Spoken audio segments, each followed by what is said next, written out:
شرم و حیا یہ مسلمان کا زیور ہے جس سے ہر مسلمان کو آراستہ و پیراستہ ہونا چاہیے۔ شرم و حیا میں اللہ نے بڑی خیر رکھی ہے، اسی لیے نبی علیہ الصلاۃ والسلام خود بھی شرم و حیا والے تھے، حیادار تھے، اور لوگوں کو بھی آپ ترغیب دیتے تھے کہ وہ اس خوبی کو اپنے میں برقرار رہنے دیں۔ صحابہ کرام فرماتے ہیں، بخاری وغیرہ کی حدیث ہے کہ نبی صلی اللہ علیہ وسلم پردہ نشین کنواری لڑکی سے زیادہ حیادار تھے۔ کس سے زیادہ؟ پردہ نشین کنواری لڑکی، ان کی ایسی لڑکی جس کی شادی نہیں ہوئی ہوتی تھی، تو عربوں کے ہاں وہ لڑکی گھر کے اس کمرے میں اپنے آپ کو بند رکھتی تھی جہاں وہ تنہا ہو، اور وہ باہر نکلنے سے گریز کرتی تھی۔ کس وجہ سے؟ شرم و حیا کی وجہ سے۔ تو نبی علیہ الصلوۃ والسلام اس قدر حیادار تھے، شرم و حیا والے تھے کہ صحابہ کرام کہتے ہیں کنواری لڑکی پردہ نشین سے زیادہ آپ حیادار تھے۔ بلکہ جب کبھی کوئی ایسی بات ہو جاتی جو آپ کی طبیعت پہ ناگوار گزرتی تو آپ کے چہرے کا رنگ تبدیل ہو جاتا، آپ کے چہرے کو دیکھ کے لوگ سمجھ لیتے تھے کہ یہ بات آپ کو اچھی نہیں لگی، لیکن شرم و حیا کی وجہ سے آپ خاموش رہتے، منہ سے بات نہ کرتے۔ لیکن اگر کوئی ایسی بات ہوتی جس کا تعلق شریعت سے ہوتا تو وہاں پہ آپ شرم و حیا سے کام نہیں لیتے تھے۔ لیکن اگر آپ کی ذات کے بارے میں کوئی بات ہو جاتی، آپ کے حق کے تعلق سے کوئی چھوٹی موٹی کوتاہی کسی سے ہو جاتی، تو آپ کے چہرے کا رنگ تو تبدیل ہو جاتا شرم و حیا کی وجہ سے، لیکن اسی شرم و حیا کی وجہ سے آپ اپنے منہ سے بات کرنے سے گریز کیا کرتے تھے۔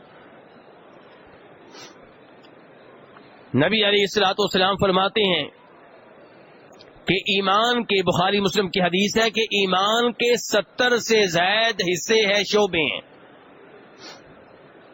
ایمان کے شعبے کتنے ہیں؟ 70 سے زیادہ شعبے ہیں۔ ایمان کے ان شعبوں میں سے سب سے افضل شعبہ یہ ہے کہ انسان کہے قول لا الہ الا اللہ، کہ اللہ کے سوا کوئی معبود برحق نہیں ہے۔ یہ ایمان کا سب سے عمدہ شعبہ ہے۔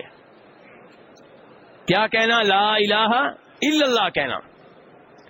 اور ایمان کا سب سے ہلکا شعبہ یہ ہے کہ راستے میں اگر کوئی ایسی چیز پڑی ہو جس سے دوسرے لوگوں کو تکلیف پہنچ رہی ہو، آپ اسے ہٹا دیں۔ ہم کیا کرتے ہیں؟ راستے میں چیزیں پھینکتے ہیں، کہیں احتجاج کے نام پہ سڑک بند کر دی، کہیں پہ ٹائر جلانے شروع کر دیے۔ ایسی حرکتیں ہم کرتے رہتے ہیں۔ محلے میں لوگوں کا راستہ بند کر دینا، اور گلی میں بدبودار چیزیں پھینک دینا، یہ سارے کام ہم کرتے ہیں۔ جبکہ ایمان کا تقاضا کیا ہے کہ جو چیز راستے میں کسی اور نے پھینکی ہے وہ بھی آپ اٹھا دیں۔ یہ چیز اٹھانا اس بات کی علامت ہے کہ آپ میں ایمان موجود ہے۔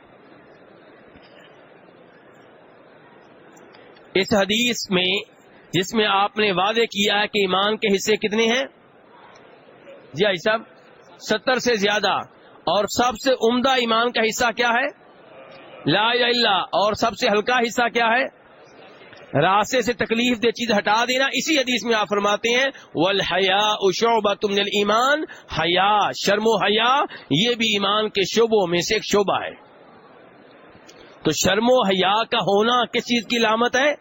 ایمان کی علامت ہے۔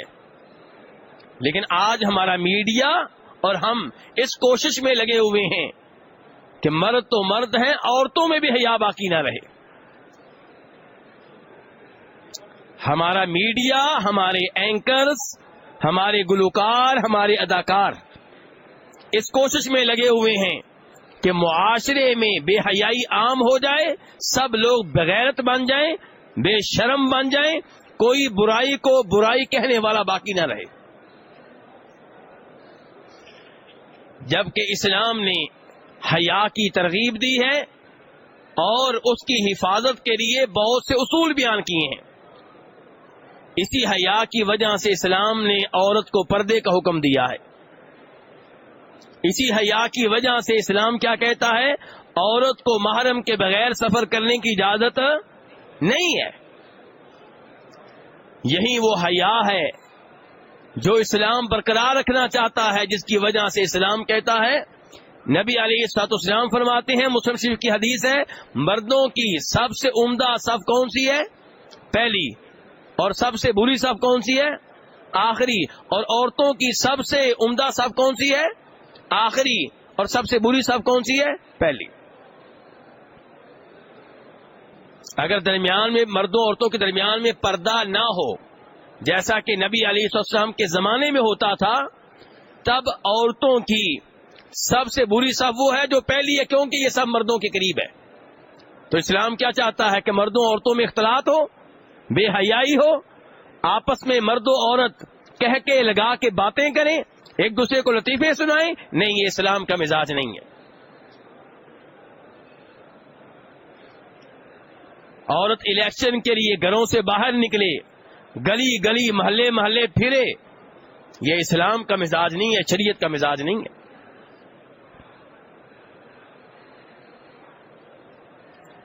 تو اسلام میں کیا؟ اسلام کی اخلاقیات میں سے عمدہ ترین اخلاق کیا ہے؟ حیا ہے. نبی علیہ الصلوۃ والسلام صاف فرماتے ہیں، ابن ماجہ کی حدیث ہے کہ ہر دین میں اخلاقیات ہوتی ہیں اور اسلام کا اخلاق کیا ہے؟ حیا. تو میرے بھائیو، اس حیا کو اپنے گھر میں رہنے دیں. یہ جو گندی فلمیں آپ گھر میں لگاتے ہیں، اس سے آپ کے بچوں سے حیا اٹھ رہا ہے. اس کی وجہ سے آپ کے گھر میں بے حیائی عام ہو رہی ہے.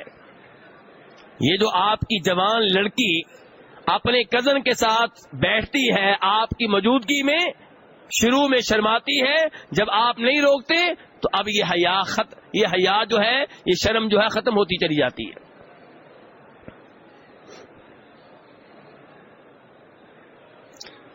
جناب عبداللہ بن عمر رضی اللہ عنہ روایت کرتے ہیں کہ نبی صلی اللہ علیہ وسلم ایک جگہ گزرے تو وہاں پہ ایک آدمی اپنے بھائی کو سمجھا رہا ہے، ڈانٹ رہا ہے، کیا تم ہر وقت شرماتے رہتے ہو؟ اس شرم و حیا نے تمہیں بہت نقصان پہنچایا ہے. تو نبی علیہ السلام نے فرمایا، دعہو، اس کو اس کی حالت پہ رہنے دو، فإن الحیاء من الایمان، یہ حیا جس کو چھوڑنے کی ترغیب دے رہے ہو، یہ تو ایمان کا حصہ ہے. آپ اندازہ کیجئے کہ نبی علیہ الصلوۃ والسلام کس قدر حیا کی ترغیب دے رہے ہیں.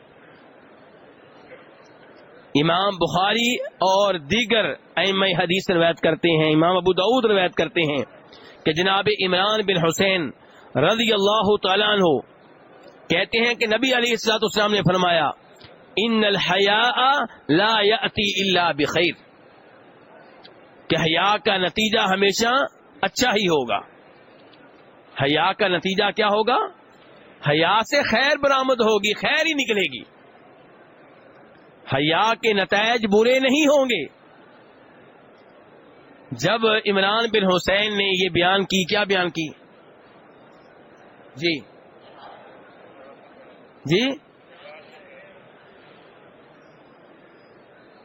عمران بن حسین نے کیا بیان کی ہے؟ حدیث بیان کی نبی اسلام کی. حیا کا نتیجہ اچھا ہوتا ہے، یہ حدیث بیان کی کس نے؟ یعنی کہ عمران بن حسین کے اپنے الفاظ نہیں ہیں. کس کے الفاظ ہیں؟ نبی صلی اللہ علیہ وسلم کے الفاظ ہیں. تو عمران بن حسین رضی اللہ عنہ نے جب یہ حدیث بیان کی تو وہاں پہ ایک آدمی بیٹھا ہوا تھا، کہنے لگا، حکمت کی کتابوں میں لکھا ہوا ہے کہ حیا دو طرح کا ہوتا ہے.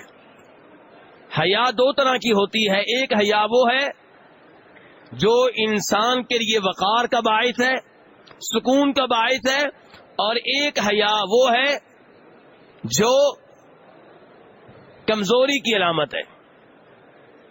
تو عمران بن حسین رضی اللہ عنہ ناراض ہو گئے، کہنے لگے میں تمہیں نبی علیہ الصلوۃ والسلام کی حدیث بیان کر رہا ہوں کہ حیا کا نتیجہ ہمیشہ اچھا نکلتا ہے، اور تم آگے سے یہ حکمت کی باتیں بیان کر رہے ہو۔ اس سے یہ بھی پتا چلا کہ نبی علیہ الصلوۃ والسلام کی حدیث کے مقابلے میں اس قسم کی فضول باتیں کرنا اس کی کوئی گنجائش نہیں ہے۔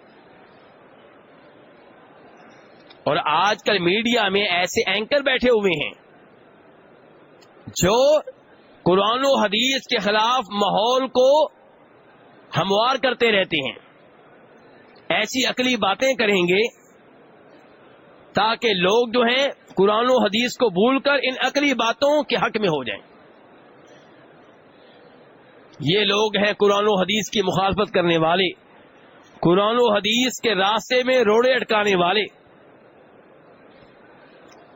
تو میرے بھائیو، حیا، شرم، یہ اسلام کی اخلاق میں سے ایک عمدہ ترین اخلاق ہے، اسے اپنانا چاہیے۔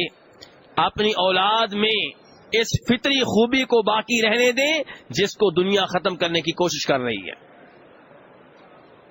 لیکن اگر خیر کی بات ہو تو وہاں شرم و حیا کی کوئی ضرورت نہیں ہے، جب بات کون سی ہو؟ خیر کی بات ہو۔ اسی لیے امام بخاری روایت کرتے ہیں کہ ام سلیم رضی اللہ تعالی عنہا نبی علیہ الصلوۃ والسلام کے پاس آ کر کہتی ہیں، اللہ کے رسول، اللہ تعالی حق بات سے نہیں شرماتے۔ جب حق بات ہو تو اللہ تعالی نہیں شرماتے۔ مجھے یہ بتائیے، یہ کون کہہ رہی ہیں؟ ام سلیم کہہ رہی ہیں، مجھے یہ بتائیے کہ اگر کوئی عورت صبح اٹھ کے دیکھے کہ پانی نکلا ہوا ہے تو کیا اس پہ غسل واجب ہو جائے گا جب احتلام ہو جائے، پانی دیکھے؟ تو آپ نے فرمایا ہاں، اگر عورت صبح اٹھ کے دیکھتی ہے کہ پانی نکلا ہوا ہے، احتلام ہو چکا ہے، تو اس پہ غسل واجب ہے۔ اب یہ مسئلہ پوچھنے والی خاتون ہے، نبی علیہ الصلوۃ والسلام سے پوچھ رہی ہیں، حق بات تھی، دینی مسئلہ معلوم کرنا تھا، اس میں شرمانے کی ضرورت نہیں ہے۔ لیکن یہاں پہ ہم شرماتے ہیں، یہاں پہ ہم کیا کرتے ہیں؟ جب خیر کا کام ہوتا ہے تب ہمیں شرمانا شروع ہو جاتی ہے۔ ایئرپورٹ پہ نماز پڑھنے کا معاملہ ہو تو ہم شرماتے ہیں، لوگ کیا کہیں گے؟ اور اسی ایئرپورٹ پہ کھڑے ہو کے سگریٹ پینی ہو، کوئی مسئلہ نہیں ہے، گانے سننے ہو، کوئی مسئلہ نہیں ہے، اسکرین پہ گندی تصویریں آ رہی ہوں گی وہ دیکھیں، کوئی شرم و حیا نہیں۔ لیکن نماز پڑھتے ہوئے، وضو کرتے ہوئے، شلوار ٹخنوں سے اوپر رکھتے ہوئے ہمیں شرم آتی ہے،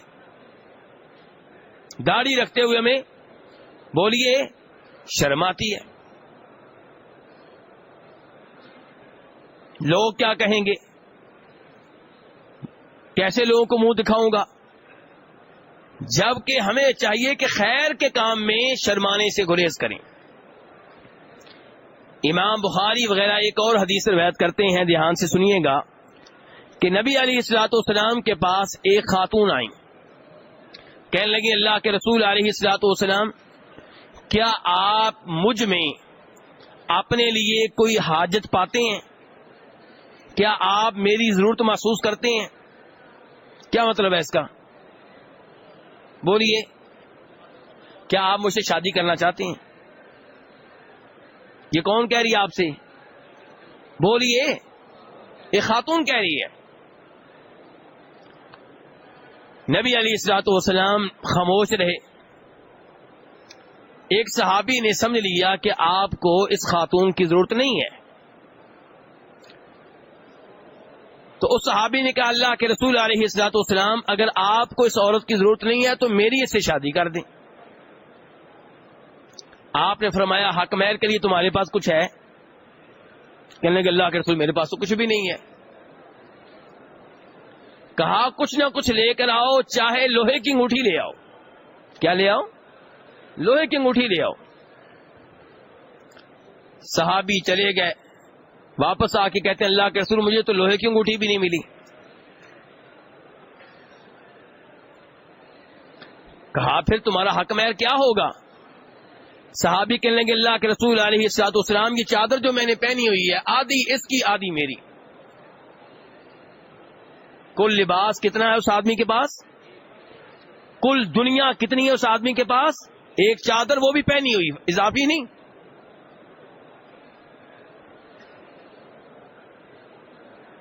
اللہ کے رسول علیہ الصلوۃ والسلام کہنے لگے میرے صحابی اگر آدھی چادر اس کو دو گے تو تم ننگے ہو جاؤ گے.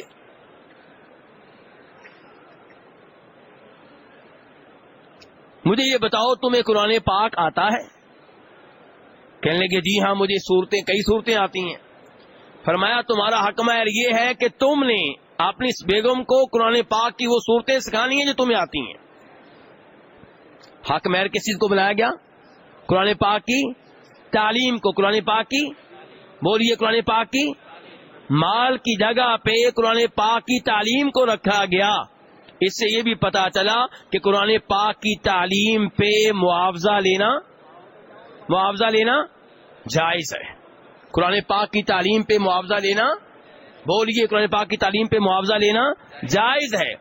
ہاں کوئی نہ لے تو بہت اچھی بات ہے. آپ فری میں پڑھائیں، اس سے عمدہ بات کیا ہوگی؟ اس میں کوئی شک و شبہ ہی باقی نہیں رہے گا.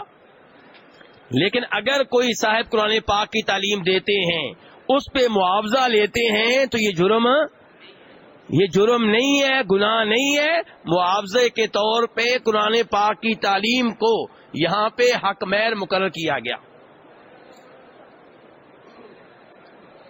اب میرا موضوع کیا ہے ابھی جو میں بیان کر رہا ہوں؟ شرم و حیا. اس کا اس سے کیا تعلق ہے؟ اس کا تعلق یہ ہے کہ جناب انس ابن مالک رضی اللہ تعالیٰ عنہ انہوں نے یہ بات اپنی بیٹی کے سامنے بیان کی بعد میں کہ ایسے ہوا تھا. ایک عورت آپ کے پاس آئی تھی، اس نے اپنا آپ نبی الاسلام کے سامنے پیش کیا تھا. تو جناب انس ابن مالک صحابی کی بیٹی کہنے لگی ما اقل حیاءہا، یہ عورت کتنی بے شرم تھی. یعنی کہ خود اپنے آپ کو پیش کرنا مردوں کے سامنے. تو جناب انس بن مالک نے کہا وہ تم سے بہتر تھی، اس نے اپنے آپ کو پیش کس کے سامنے کیا ہے؟ کس کے سامنے پیش کیا ہے؟ امام الانبیاء جناب محمد صلی اللہ علیہ وسلم کے سامنے. تو اس حدیث سے بھی یہ مسئلہ معلوم ہوا کہ خیر کے کام میں شرمانے کی ضرورت، بولیے خیر کے کام میں شرمانے کی ضرورت نہیں ہے. اگر آج بھی ہماری بیٹی ہماری بہن ہم سے یہ بات کرتی ہے کہ ابا جی میری شادی اس حافظ قرآن سے کر دیں، اس عالم دین سے کر دیں، تو اس میں کوئی حرج نہیں ہے. لیکن تب ہو سکتا ہے کہ ہم محسوس کریں. لیکن جب یہی بیٹی کہتی ہے کہ فلاں لڑکے سے میری یاری لگ چکی ہے کالج میں تو اس سے نکاح کروں گی، تب کوئی مسئلہ ہی نہیں ہے. یہ میڈیا کا زمانہ ہے، بے شرمی کا زمانہ ہے، بے حیائی کا زمانہ ہے. تو میرے بھائیوں کہنے کا مطلب یہ ہے کہ شرم و حیا اسلام کی شاندار اخلاقیات میں سے ایک عظیم اخلاق ہے. اسے اپنائیے اور اسے اپنے گھر میں باقی رہنے دیجیے. اگر آپ اپنے گھر میں برائی لے کر آئیں گے تو یہ شرم و حیا اٹھ جائے گی. اللہ رب العزت سے دعا ہے کہ ہمیں اس زیور سے آراستہ ہونے کی توفیق عنایت فرمائے، اور اللہ ہمیں اس بات کی توفیق دے کہ ہم اپنی اولاد میں بھی یہ عظیم اخلاق پیدا کریں اور جو پہلے سے موجود ہے اسے برقرار رہنے دیں. اسلام نے اس عظیم اخلاق کا اتنا خیال رکھا ہے کہ نبی علیہ الصلوۃ والسلام کی تعلیمات ہیں کہ جب تم کنواری لڑکی کی شادی کرنے لگو تو اس سے اجازت لو. اس سے کیا لو؟ اجازت. کیسے لی جائے گی؟